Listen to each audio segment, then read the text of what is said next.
नमस्कार, news India देख रहे हैं आप। मैं हूं आपके साथ निशा तिवारी। बात कर लेते हैं तमाम बड़ी खबरों की। मोकामा में दुलार चंद का खुलेआम मर्डर किया गया है। अस्पताल में दुलार चंद का पोस्टमार्टम जारी है। अस्पताल के बाहर कड़ी सुरक्षा व्यवस्था की गई है।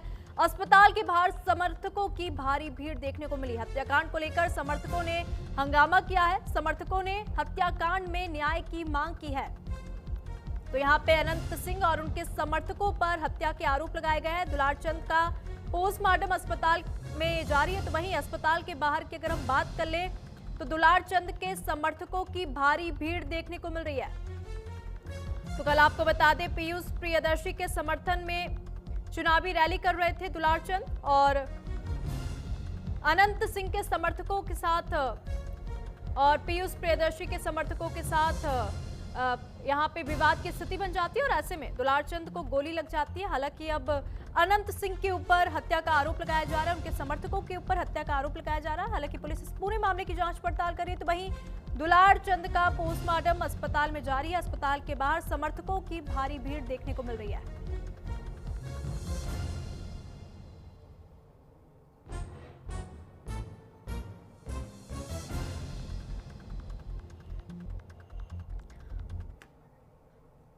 और देख जानकारी ले लेंगे, नीलकमल हमारे साथ जुड़ चुके हैं। नीलकमल, क्योंकि जिस तरीके से देख रहे हैं दुलार चंद की हत्या हुई, अनंत सिंह के ऊपर हत्या का आरोप लगाया गया, एफआईआर भी दर्ज हो गई है। अभी अस्पताल में पोस्टमार्टम जारी है दुलार चंद का। अस्पताल के बाहर भारी भीड़ देखने को मिल रही है। क्या कुछ स्थिति है अभी तक, बताइए। बिल्कुल, देखिए अभी पोस्टमार्टम उनका चल रहा है और जिस प्रकार से हत्या की गई है और जिस प्रकार से वहाँ के जो जेडीयू प्रत्याशी हैं अनंत सिंह, उनके ऊपर जिस प्रकार से सारा आरोप मढ़ा जा रहा है, 5 जो नामजद बनाए गए हैं इस हत्याकांड में अभियुक्त, उसमें अनंत सिंह, उनके 2 भतीजे और 2 अन्य व्यक्ति को नामजद अभियुक्त बनाया गया है दुलारचंद यादव की ओर से। उनके परिवारजनों ने 5 लोगों का नाम दिया है नामजद। इसके अलावा कई अज्ञात हैं।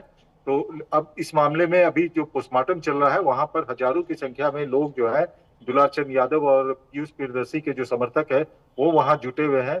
लगातार जो है अनंत सिंह विरोधी नारेबाजी वहां पर चल रही है और उनका सीधा स्पष्ट मांग है पुलिस प्रशासन से कि अनंत सिंह के ऊपर तुरंत कार्रवाई की जाए।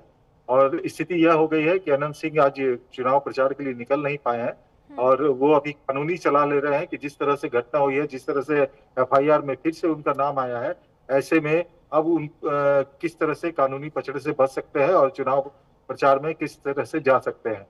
जाहिर सी बात है कि जो घटना घटी है वो घटनी नहीं चाहिए थी, लेकिन अब ये घटना हुई है। पुलिस प्रशासन का इसमें निश्चित तौर पर फेलियर रहा है। अब पुलिस प्रशासन के सामने यह चुनौती है कि अनंत सिंह जो खुद एक बाहुबली कहे जाते हैं, वो जेडीयू के प्रत्याशी है। दूसरी तरफ सूरजभान सिंह जो भी बाहुबली है, उनकी पत्नी बीना देवी चुनाव लड़ रही है। दोनों एक दूसरे के खिलाफ जो है वो आरोप लगा रहे हैं कि साजिश, अनंत सिंह का कहना है कि साजिश जो है वो सूरजभान की है और इधर जो मृतक है उसके परिवार का कहना है कि ये अनंत सिंह की साजिश है।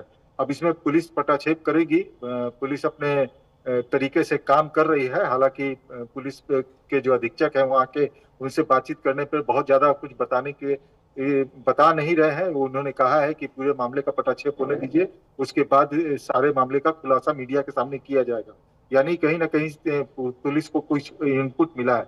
जो हमारे सूत्र बताते हैं कि जो दुलारचंद यादव है उनके पैर में गोली लगी थी और उसके बाद उनके ऊपर गाड़ी चढ़ाई गई थी जिससे उनकी डेथ हुई है। अब ये पोस्टमार्टम में खुलासा होगा कि किस तरह से उनकी मौत हुई है, गोली पैर में लगी थी या कहाँ लगी थी, गोली लगी थी या नहीं लगी थी, ये भी खुलासा होगा। पोस्टमार्टम की रिपोर्ट के बाद ही, पीएम रिपोर्ट जब आएगा तो उससे पता चलेगा कि आखिरकार दुलारचंद यादव की मौत के कारण क्या था। लेकिन ये मौत हुई है, इस कारण से पूरे इलाके में एक मतलब तनाव का वातावरण बना हुआ है। जाहिर तौर पर यह तनाव जो है वो चुनाव तक रहेगा। चुनाव के बाद भी, इसके बाद भी ये तनाव देखने को मिलेगा कि उसमें गैंगवार की भी स्थिति बन सकती है। तो ये बिहार सरकार और पुलिस प्रशासन के लिए बहुत बड़ा चुनौती साबित होने जा रहा है, ये दुलारचंद यादव की जो हत्या हुई है ये। ठीक है नीलकमल जी, धन्यवाद तमाम जानकारी हमारे साथ साझा करने के लिए। तो बिहार के आरा में शुक्रवार की सुबह उस वक्त दहशत फैल गई